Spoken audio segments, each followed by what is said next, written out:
5 Newton का एक बल है जो किसी द्रव्यमान m2 को 10 मीटर पर सेकेंड का त्वरण देता है, ठीक है, तथा द्रव्यमान m2 को 20 मीटर पर सेकेंड स्क्वायर का त्वरण देता है, ठीक है। अगर कह रहे हैं दोनों द्रव्यमानों को एक साथ मिला दिया जाए तो इस बल के द्वारा क्या त्वरण उत्पन्न होगा, ठीक है।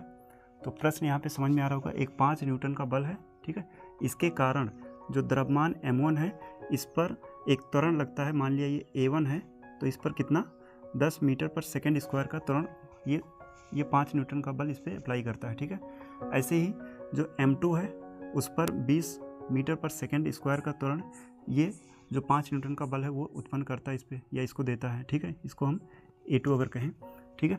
तो आप कह रहे हैं अगर दोनों द्रव्यमानों को मिला दिया जाए, यानी जब m1 और m2 को प्लस कर लिया जाए और तब यही जो बल है 5 न्यूटन, ये इन दोनों का जब योग कर लेंगे तब कितना इस पर त्वरण अप्लाई करेगा, ये हमें बताना है, ठीक है।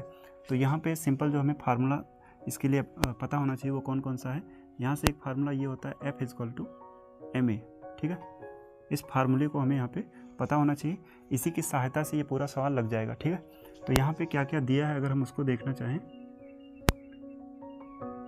तो यहाँ से F एक बल है जो कि 5 न्यूटन का है, ठीक है, और इसके बाद एक द्रव्यमान m1 है जो कि हमें पता नहीं है, ठीक है, लेकिन इस पर जो इस बल के कारण त्वरण उत्पन्न होता है वो दिया है, इसको हम a1 नाम दिए हैं, तो ये दिया है 10 मीटर पर सेकेंड स्क्वायर, ठीक है।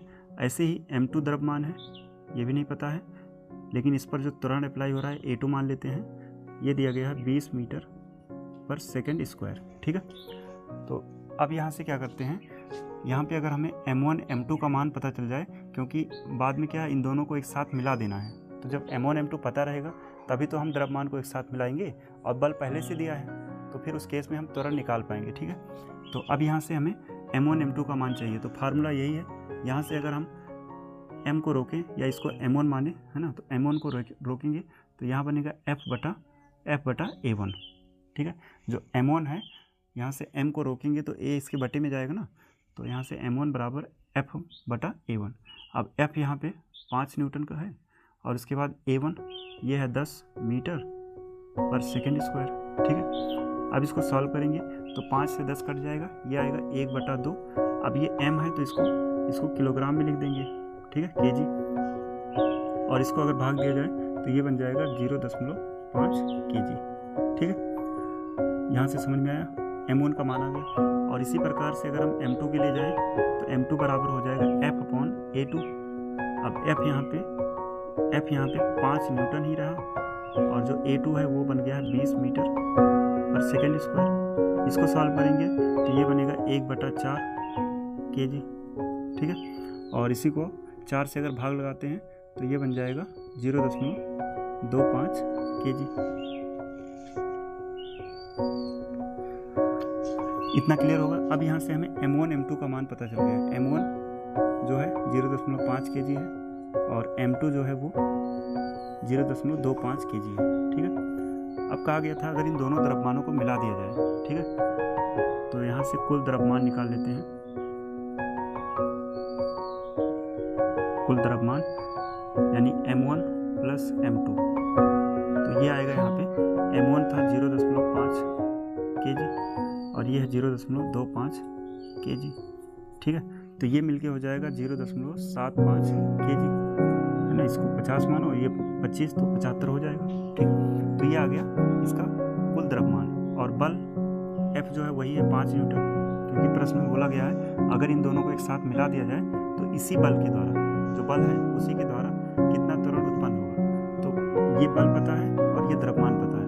अब यहाँ से त्वरण निकालना है तो यहीं से त्वरण का फार्मूला जो आएगा वो बनेगा, यहाँ पे हम कैपिटल A लिख देते हैं या कि यही रखते हैं। तो अब यहाँ से अगर यही फार्मूला लगाते हैं A के लिए तो A बराबर बनेगा F/m, ठीक है। F का मान यहाँ पे 5 न्यूटन है और m का मान है 0.75 kg, ठीक।